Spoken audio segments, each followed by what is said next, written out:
what is it particularly about the nature of Islam that you feel contacted you? Well, I certainly wouldn't have been able to accept Islam if it was like full of superstitions and things which couldn't relate to the real world, right? And that, I would say, is the key. Because when I started reading the Quran, one of the things that just I woke up to was the Quran is full of directives to make you think, not to make you follow rituals, but to make you first of all think. So then it talks about, for instance, and I don't know any other scripture that does it to this degree, where it points you to the sun, it points you to the moon, and says, these are creations of God.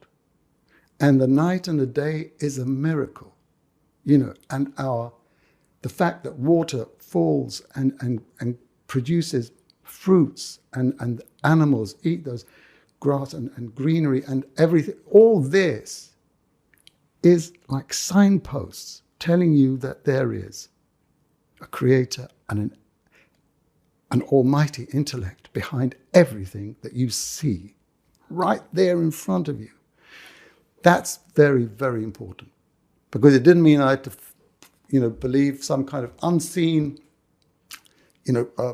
dogma without having perfect evidence in front of me.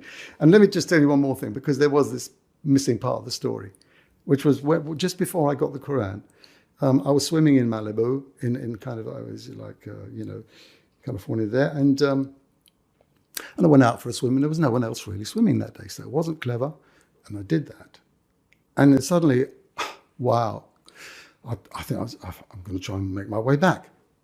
And of course, at that point, I realized I ain't going to make it. You've got fractions of seconds to decide what to do next. And I didn't have any hesitation. And I said, God, if you save me, I'll work for you. And then a wave came, a small wave, and just took me. And I had everything I needed now to get back. So people could say, oh, that's a coincidence. Hey, that's the most important coincidence that ever happened in my life. As they say, coincidence is sometimes the way that God keeps himself anonymous. But this was no anonymous. This was me and God. And later I found, then the Quran came to me. And later, of course, I find that verse in the Quran. It says, oh, when the storm comes and they're at sea, they make their religion pure for God.